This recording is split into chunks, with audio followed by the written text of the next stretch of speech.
তিনি লিখলেন, কে যাবি রে ভাই ভবসিন্ধু পার, ধন্য কলিযুগ ধন্য শ্রী চৈতন্য।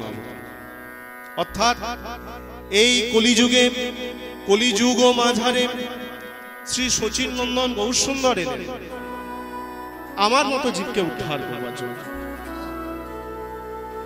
তিনি কেনই বা এলেন, তার কারণটি বা কি না দেখবেন, আমরা যে কাজই করি না কেন প্রত্যেকটি কাজের পিছনে কিন্তু দুটি করে কারণ থাকে। কি কারণ? একটি কারণ কিন্তু মুখ্য কারণ এবং একটি গৌণ কারণ। প্রত্যেক কাজের পিছনে সে যে কাজই করি না কেন দুটি করে কারণ থাকে। তাই গৌরসুন্দর যে এলেন তার আসার পেছনেও কিন্তু দুটি কারণ, একটি মুখ্য কারণ, একটি গৌণ কারণ। তিনি কেন এলেন? তার আশা বা এই যে নবদ্বীপে তিনি অবতার হিসেবে জন্মগ্রহণ করলেন, তার মুখ্য কারণটি হচ্ছে, তিনি বললেন, স্বয়ং শাস্ত্রে বলছে তিনি কেন এলেন, তার মুখ্য কারণটি হচ্ছে শ্রী রাধায় প্রণয় মহিমা কৃতি শোভানৈব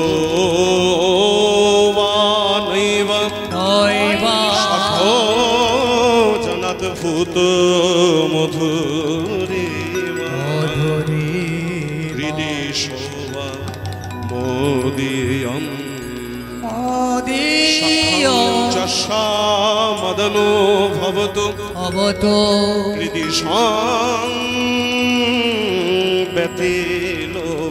ব্যতিলোভা অবাদং সমজনি শচী গর্ভ সিন্ধু হরেন্দু শচী গর্ভ সিন্ধু হরেন্দু।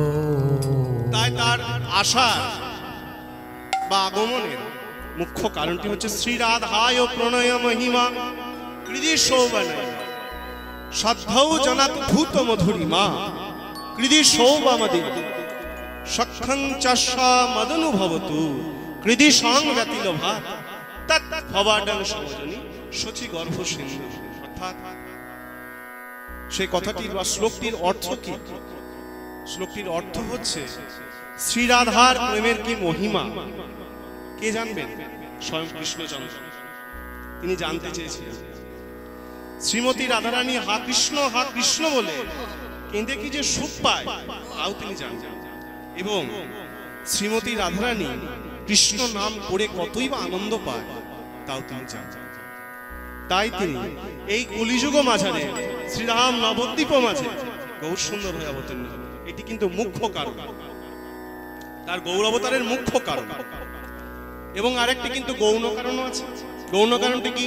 অনর্পিত চরণ চিরাগ করুণায় অবতীর্ণ কলো সমর্পয়থু মনথ জল রসাম স্বভক্তি শ্রিয়ম পুরট সুন্দর দুতে কদম্ব সন্দিথিত সদা হৃদয় স্কন্দরে স্ফুরত শচীনন্দন পুরত শচীনন্দন। অনর্পিত অর্থাৎ অর্পিত হয়নি, যা কোনোদিন অর্পণ করা হয়নি, অর্পিত হয়নি, এমন এক বস্তু বা বিষয় তিনি দান করবার জন্য। কি অর্পিত হয়নি? অনর্পিত চরণ চিরাগ করুণায় অবতীর্ণ হলো, তার জন্য তিনি করুণার অবতার হয়ে জন্মগ্রহণ করলেন। এই গৌর সুন্দরের মতো এত করুণ অবতার কোন যুগে আসে না, সত্যযুগ না, ত্রেতা যুগ না, দাপর, একমাত্র এই কলিতেই। তাই তো পদকর্তা স্বয়ং বললেন, পদেই উল্লেখ করলেন, কে যাবি রে ভাই ভবসিন্ধু পার, ধন্য কলিযুগ ধন্য শ্রী চৈতন্য। তিনি এই কলিযুগকে বারবার, একবার নয় বারবার ধন্য যুগ বললেন। কেন? তার কলিযুগকে ধন্য বলার কারণটি তিনি তো সত্যযুগকেও ধন্যযুগ বলতে পারতেন না, কেন বললেন? ত্রেতাকেও বলতে পারতেন, দাপর বলতে পারতেন, কিন্তু তিনি বললেন না। তিনি একমাত্র বললেন এই কলিযুগ, কারণ গৌর অবতার। স্বয়ং গৌরাঙ্গ মহাপ্রভু জন্মগ্রহণ করেছেন এই অবতারে, তাই তো ধন্য কলিযুগ। আরেকটিও কারণ আছে ধন্য বলা, সেটি হচ্ছে দেখবেন শাস্ত্রে উল্লেখ আছে যে সত্য যুগে যদি ভগবানকে লাভ করতে হতো কিসের দ্বারা করতে হতো না মন্ত্রের দ্বারা। তার প্রমাণ কৃতে অধ্যায়তে বিষ্ণু ত্রেতায়াং যজতি মখায় তোরে প্রেম পরিচর্যা কলো তৎ হরি সংকীর্তনাৎ। অর্থাৎ কৃতে অধ্যায়তে বিষ্ণু, বিষ্ণুর উপাসনা করতে গেলে বা সত্য যুগে ভগবানকে পেতে গেলে একমাত্র এবং একমাত্রই উপায় হচ্ছে ধ্যান ধারণা। কিন্তু আমরা পারবো? আমরা তো পারবো না। আমরা এক জায়গাতে কিছুক্ষণ 2 মিনিট বসে থাকতে পারি না, তা আমরা ধ্যান করা তো দূরের কথা। আমরা সোজা হয়ে বসে থাকতে পারি না, ধ্যান তো বহু দূরের কথা। বসলাম, বসা মাত্রই সঙ্গে সঙ্গে খাটটিকে নামিয়ে দিলাম, মানে মেরুদণ্ড সোজা করে আমরা বসতে পারি না। আমরা কি করে ধ্যান ধারণা করব? তাই প্রভু আরো সহজ করলেন কি যুগে? কৃতে অধ্যায়তে বিষ্ণু ত্রেতায়াং যজতি মখায়। ত্রেতাতে তিনি কি করলেন না, দেখছেন এই জীব কিন্তু ধ্যান ধারণা দ্বারা পারবেন না, তাই আরো সহজ করলেন। কি করলেন? যাগযজ্ঞ। ত্রেতাতে ভগবানকে লাভ করার একমাত্র উপায় যাগযজ্ঞ, বিভিন্ন অন্য কিছু নয়। তার প্রমাণ কে দিলেন? স্বয়ং রামচন্দ্র অশ্বমেধ যজ্ঞ। ভগবান নিজেই প্রমাণ দিয়ে গেছেন যে এই ত্রেতা যুগে ভগবানকে পাওয়ার একমাত্র উপায় যাগযজ্ঞ। কিন্তু সেটিও আমাদের দ্বারা সম্ভব নয়। কারণ যাগযজ্ঞ করতে গেলে অতি ব্যয়বহুল, অনেক অর্থের প্রয়োজন, ধন সম্পত্তির প্রয়োজন। আমরা পাবো কোথায়? আমরা কলিযুগ খেটে খাওয়া মানুষ, দিন আনি দিন খায়, কি করে পাবো? আমাদের পক্ষে যজ্ঞ করাও সম্ভব নয়। তিনি আরো সহজ করলেন। কি করলেন? দাপরে প্রেম ও পরিচয়। দাপরে ভগবানকে পাওয়ার বা লাভ করার একমাত্র উপায় যদি থেকে থাকে তা হচ্ছে প্রেম। প্রেমের দ্বারা ভগবানকে পাওয়া যায়। সেটি আমরা পারবো? সেটিও পারবো, কারণ আমরা কলিহত জীব। আমাদের মনে হিংসা, আমি ওকে দেখতে পারি না, ও আমাকে দেখতে পারে না, আমি ওর নামে কুৎসারট, আমি ওকে লাঞ্ছনা করি, গঞ্জনা করি, মনে হিংসা। কি করে আমরা প্রেমের করব? প্রেমের দ্বারাও ভগবানকে পাবো। তাই এই কলি যুগে ভগবান আরো সহজ করলেন। কি করলেন না, কলো তৎ হরি সংকীর্তনা। এই কলি যুগে ভগবানকে পাওয়ার যদি একমাত্র উপায় থেকে থাকে তা হলো হরিনাম।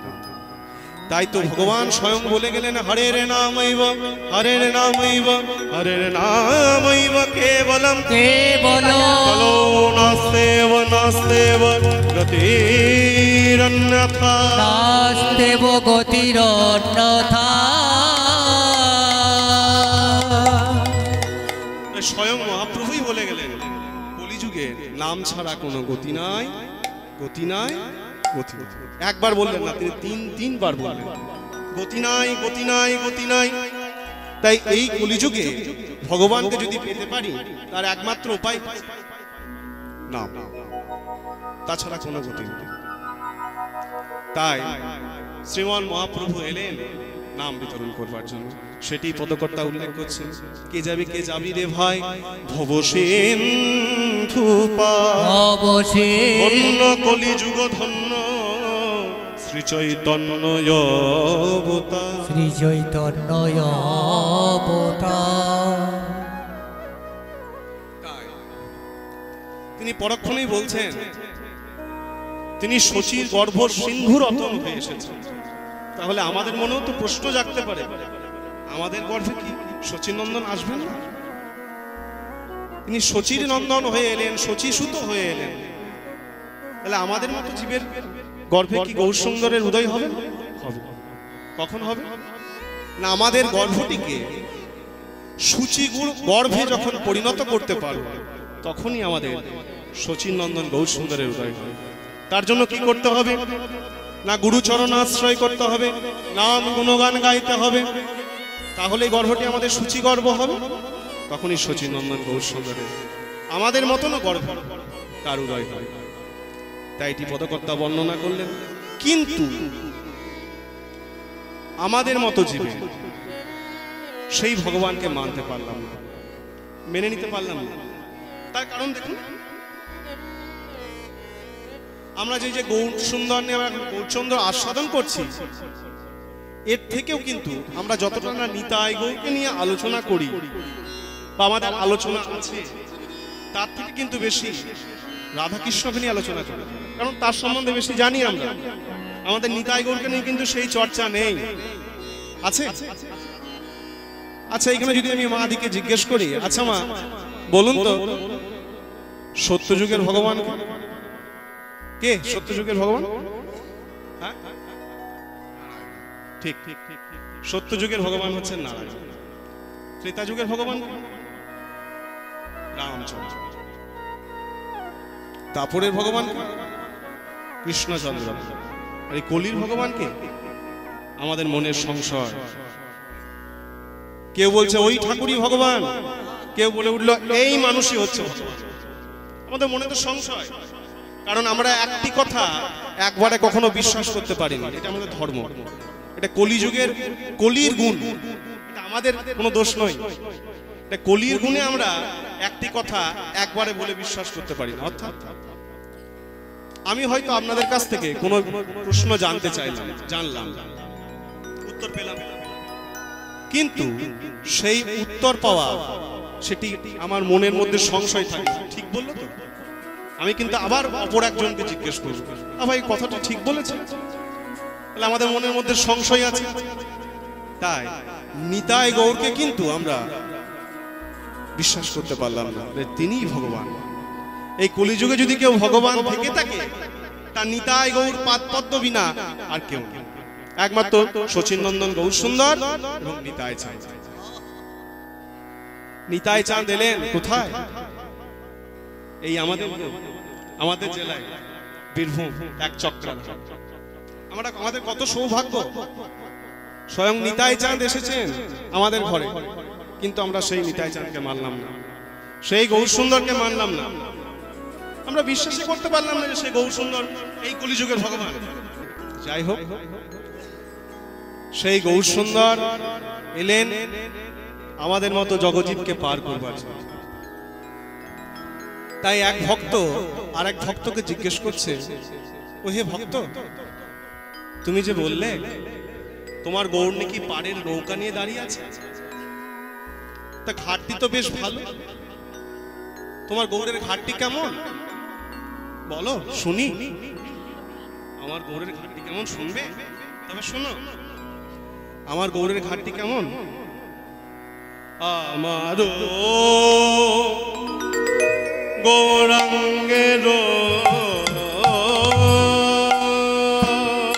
ঘাটে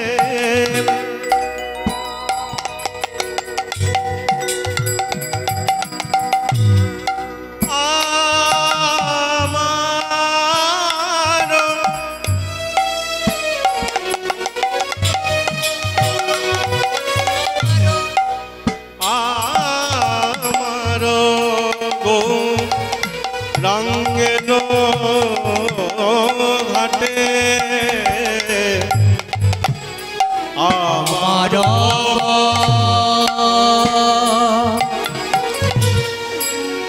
রঙের ঘাটে আমার রঙের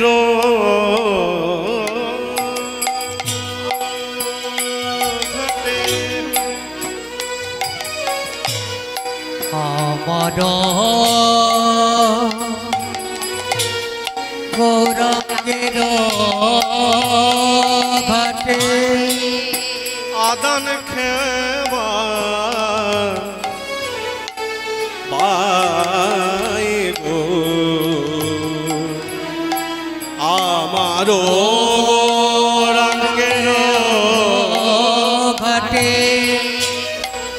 অদান খেওয়া বয় গো আর পাপি তাপি জনায়ন্দ আর পাপি তাপি জরায়ন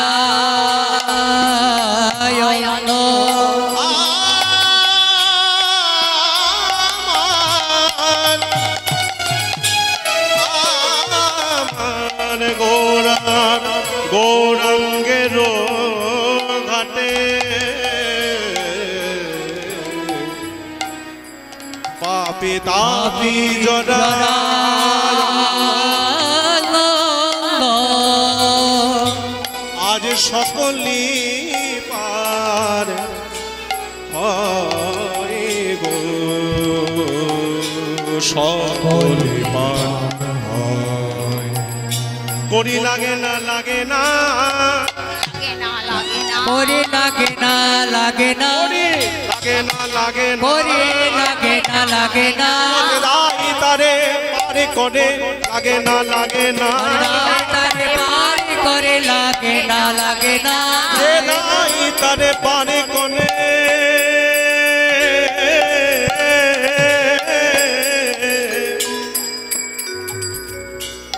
লাগে না লাগে না তারি পার করে লাগে না লাগে না বোঝে যায় তারে আরে যায় তারে তারে পার পার করে আরে আমার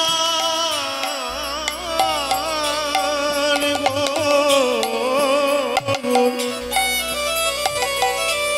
পাপি তাপি জরায়ন্ন সকলে পার হয়। আমার গৌরাঙ্গের ঘাটটি কেমন জানো? আমারও গৌরাঙ্গের ঘাটে আদান খেওয়া আর পাপি তাপি জরা অন্ধ সকলেই পার হয়। আমার গৌরাঙ্গ মহাপ্রভু জাতির বিচার করেন না গো। কে খোড়া, কে অন্ধ, কে বোবা, কাউকে দেখেন না। কি করেন জানেন? তখন ওই ভক্ত বলছে, বাহ তোমার গৌড়ের ঘাটটি তো বেশ ভালো ঘাট। ভালো হবে না? কে নাবিক, কারি বা ঘাট, আর কেই বা তরণী, সেটি আমাদের জানতে হবে। ঘাট ভালো না হয়ে উপায় আছে? তবে আমার কাছে যে করি নাই, আমি যে ঘাটে পার হব, দেখবেন আমাদের যে নদী আছে, যখন ওই যে ফেরিঘাটটি ভেঙে যায় তখন কিন্তু নৌকা উপস্থিত হয় এখানে এসে, আমাদের পেরোপার করতে হয়। সেই মাঝি কিন্তু আমাদের কাছ থেকে করি নেয়, তবেই কিন্তু পার করে, তা ভিন্ন কিন্তু পার করে না। করে সে 5 টাকায় হোক, 10 টাকায় হোক, আর 20 টাকায় হোক, সে করি নেবে, তারপর পার করে। কিন্তু আমার এই গৌরাঙ্গের ঘাটে শ্রীমন মহাপ্রভু যে গৌরাঙ্গ যে ঘাটটি নির্মাণ করেছেন, সেই ঘাটে কোনো করি লাগে না। কি লাগে? স্বাভাবিক, সেই ভক্তর মনে প্রশ্ন জাগবেই। যখন করি লাগে না তখন তো নিশ্চয়ই কিছু নাই। সেই ভক্তর মনে প্রশ্ন জাগছে যে কি করে গৌরাঙ্গ সুন্দর পার করে, সে করি নাই না বলছে, তাহলে কি করে পার করবে? বলছে শোনো, তার কাছে পার হতে গেলে একটি কাজ করতে হয়। কি কাজ? তিনি বলছেন, একবার দাঁড়ালে হবে গো, দাঁড়ালে হবে গো, দাঁড়ালে হবে গো, দাঁড়ালে হবে গো, দাঁড়ালে হবে গো, দাঁড়ালে হবে গো, দাঁড়ালে হবে গো, দাঁড়ালে হবে গো, দাঁড়ালে হবে গো, দুটি বাহু তুলে হরি বলে দাঁড়ালে হবে গো, বাহু তুলে হরি বলে দাঁড়ালেই হবে দুটি গো বাহু তুলে হরি বলে দাঁড়ালে হবে গো বাহু তুলে হরি বলে গৌর পার দাঁড়ালে করো বলে বাহু তুলে হরি বলে গৌতার করো বলে বাহু তুলে হরি বলে গৌতার করো বলে বাহু তুলে হরি বলে গৌতার বাহু তুলে হরি বলে বলে দাঁড়ালে হবে গো বাহ, তোমার গৌড়ের ঘাটটি তো বেশ ভালো, একবার দাঁড়ালেই হবে? বলছে, হ্যাঁ শুধু দাঁড়ালেই হবে না, দুটি বাহু তুলে দাঁড়াতে হবে যে আমি তোমার হলাম, আমার সমস্ত কিছু তোমাকে দিলাম, আমার কাছে তো কোনো করি না, দিন হবে তার কাছে দাঁড়াতে। সে অহংকারে মত্ত হয়ে আমি যদি তার কাছে গিয়ে বলি আমায় পার করে দাও, সে কি দেবে? সে দেবে। তাই আমাদের মনে অহংভাব দূর করে তার কাছে গিয়ে দাঁড়িয়ে যদি আমরা বাহু তুলে একবার বলতে পারি গৌ তুমি আমায় পার করো, সে কিন্তু পার না করে থাকতে। তাই ভক্ত বলছেন, বাহ তোমার গৌর তো বেশ ভালো, ঘাটটি কেমন, ঘাটের নাবিক বাকে মাঝি বাকে। তারপর তিনি বলছেন, হরি নামের নৌকা খানি শ্রী গুরু কান্ডারি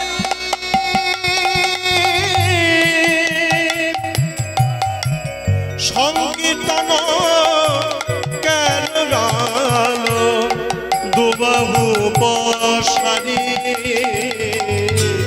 হরি নামের নৌকা কানে শ্রী গুরু কান্নারি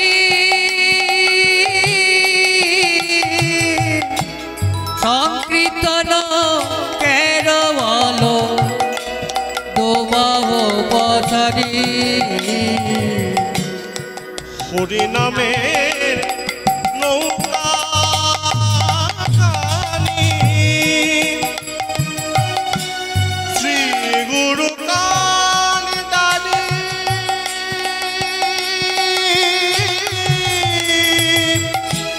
সংকীর্তন কেরালো দুবাহু পশারি।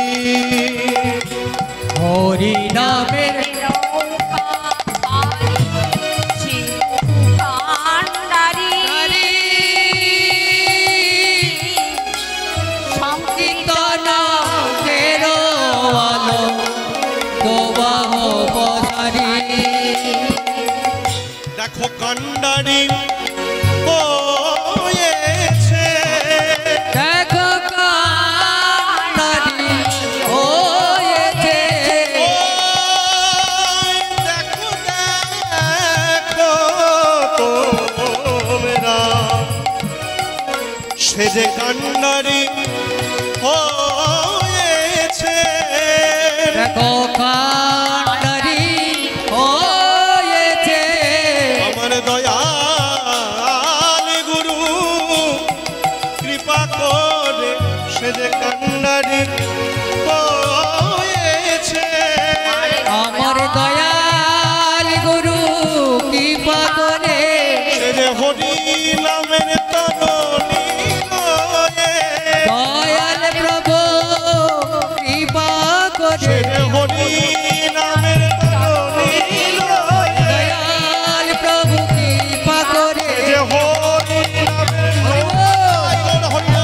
কৃপা করে হরি নামের নৌকা লয়ে দয়াল প্রভু কৃপা করে কান্ডারি হয়েছে নামের নৌকা খানি শ্রী গুরু কান্ডারি। তাই তিনি বললেন, হরি নামের নৌকা খানি শ্রী গুরু কান্ডারি সংকীর্তন কেন দুবাহু পশারি। নৌকাটি কিসের? না হরি নামের, নামের নৌকা শ্রী গুরু কান্ডারি। কান্ডারি কে? কান্ডারি কথা অর্থ হচ্ছে যিনি পার করে দেন বা যিনি মাঝি, যিনি পারের কর্তা, তাকে কান্ডারি বলে। তিনি কে? না স্বয়ং গুরুদেব। গুরুদেব কান্ডারি হলেন আমার মতো জীবকে উদ্ধার করবার জন্য। কিন্তু আমরা যদি গুরুচরণ আশ্রয় না করি গুরুকে না বুঝি তাহলে আমাদের কি হবে না, ভবপারে যাওয়া হবে। তাই আমাদের কি করা উচিত না, সদ্গুরু চরণ আশ্রয় করে আমাদের ভবপারে যাওয়ার পথটি জেনে নেওয়া দরকার। এটি আমাদের একমাত্র লক্ষ্য। তাই স্বয়ং শ্রী গুরুদেব আমার কান্ডারি হয়েছে। কিন্তু আমরা তো গুরুদেব গুরু মন্ত্র নিলাম না, গুরুদেব করলাম না, তাতে আমাদের কি হলো? অকারণ মৃত্যু। কেন হয়? অকারণ মৃত্যু হওয়ার কারণটিই বা কি? আর অকারণ মৃত্যু কাকেই বা বলে? এই যে গলায় দড়ি নিয়ে মারা যাওয়া, বিষ খেয়ে মারা যাওয়া, সর্পাঘাতে মৃত্যু, এগুলিকে অপমৃত্যু মরা বলে? এগুলিকে অকারণ মৃত্যু বলে? অকারণ মৃত্যু হচ্ছে কোনগুলো? না, এই যে অ্যাক্সিডেন্টে মৃত্যু, গলায় দড়ি নিয়ে মৃত্যু, এগুলো কিন্তু অকারণ মৃত্যু নয়। এগুলো নিয়তির বিধান। নিয়তি কেন বদ্ধতে, অর্থাৎ নিয়তির দ্বারা এটি স্থির করা হয়েছে। অকারণ মৃত্যু কোনগুলো? না, অকারণ মৃত্যু কিন্তু আমাদের সবারই হচ্ছে।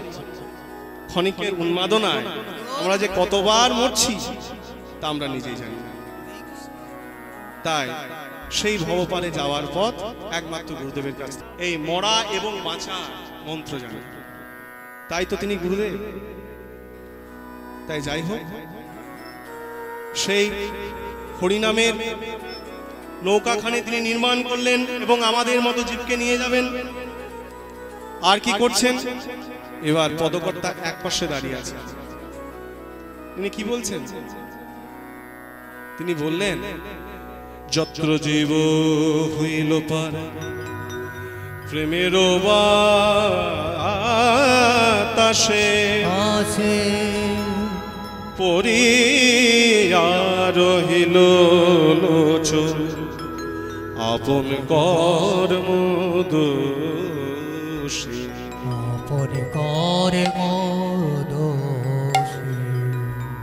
তিনি একমাত্র তিনি পড়ে থাকলেন। তিনি অতি দিন হিসাবে নিজে মনকে হীন করে তিনি একপাশে দাঁড়িয়ে আছেন এবং বলছেন, যত্র জীব পার হইল, সকল জীব এই নামের বাতাসে, প্রেমের বাতাসে সবাই হয়ে চলে গেল, একমাত্র পড়ে থাকলাম কে? না, আমি। তখন এক ভক্ত জিজ্ঞেস করছে, ওহে ভক্ত, ওহে লোচন, তুমি কেন পড়ে থাকলে? তুমি স্বয়ং গৌরের পার্শ্বদ, তুমি গৌর সুন্দরকে দেখেছো, গৌরের সঙ্গে চলেছো, তোমার কেন এমন গতি হলো? আমার কেন গতি হলো এমন জানো? তবে শোনো, আমার যে যে গতি হলো তার পেছনে একটাই কারণ।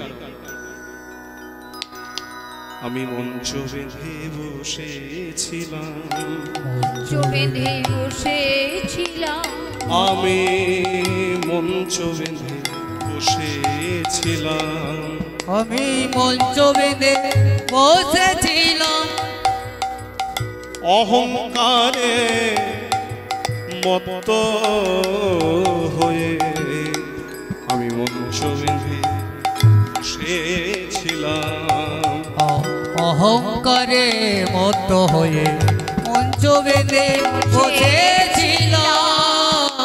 আমার মনে বড় অহংকার ছিল, আমার মনে বড় গর্ব ছিল, সেই কারণে আমি একমাত্র ওই পাশে পড়ে থেকে গেলাম, আমার আর মুক্তি হলো। তাই তিনি আমার মতো জীবকে শিক্ষা দিয়ে বললেন যে, ওগো জীব, তোমরা কিন্তু আমার মতন পড়ে থেকো না, তোমরা ওই নামের বাতাসে, প্রেমের বাতাসে অংশগ্রহণ করো এবং তোমরা ভবপারে পারে যাও। আর কি করতে হবে না, সদ্গুরু চরণ আশ্রয় করো, কারণ গুরুই সমস্ত কিছু তোমাকে পার করে দেবেন। তার দায়িত্ব পার করে দেওয়া, তিনি দায়িত্ব নিয়েছেন। তার জন্য তুলসী দাস একটি কথা বললেন। কি বললেন তিনি? চলতি চাক্কি সব কোই দেখে, कील देखे ना कोई, जो कील पकड़ के बैठा रहा है सबको सेरा है, सबको सेरा हो। চাকরি অর্থাৎ ওমা আপনাদের বাড়িতে যে কলাই ভাঙা জাঁতা আছে দেখেছেন তো, তাতে কি হয় না কলাই ভাঙা হয়। তাই তিনি বললেন চলতি চাকি, অর্থাৎ ওই চাকাটি কিন্তু সবাই দেখে, কিল দেখে না কেউ। ওই তার মাঝে যে একটা ঘোরাচ্ছি জাঁঠি বা কিলক বা কিল থাকে সেটি কিন্তু কেউ লক্ষ্য করে না। লক্ষ্য করে চাকাটি আর কটি কলায় ভাঙলো, কটি কলায় ভাঙলো না সেটি লক্ষ্য করে। ওই জাঁঠিটির দিকে কিন্তু কেউ আমরা লক্ষ্য করি না। তিনি বললেন চলতি চাক্কি সব কোই দেখে, কিল দেখে না কোই, जो कील पकड़ के बैठा रहा है सबको सेरा है। তিনি হচ্ছেন সবার সেরা, যিনি ওই কিলক ধরে বসে আছেন। কিলক শব্দের অর্থ কি? কিলক শব্দের অর্থ হচ্ছে গুরু, গুরুচরণ আশ্রয়। তার প্রমাণ দেখুন ওই জাঁতার মধ্যেই দেখতে পাবেন।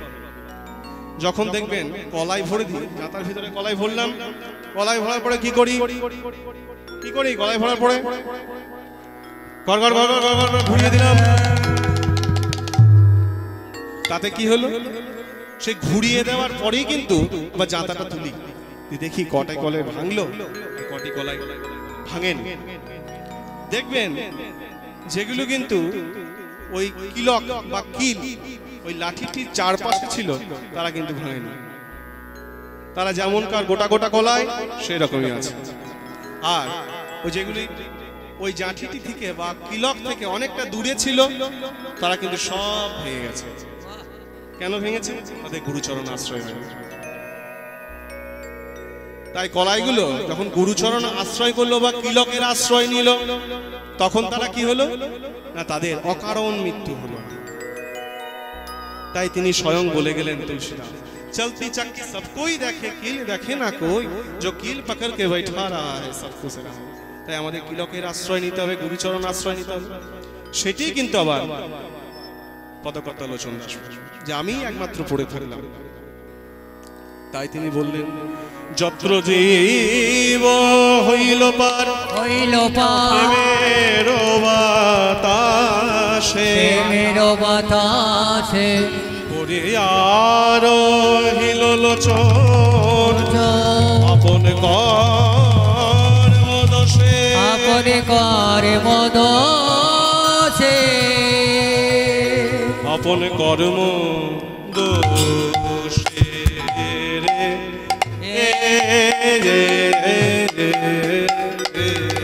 পরে রইল ওই আপন কর্ম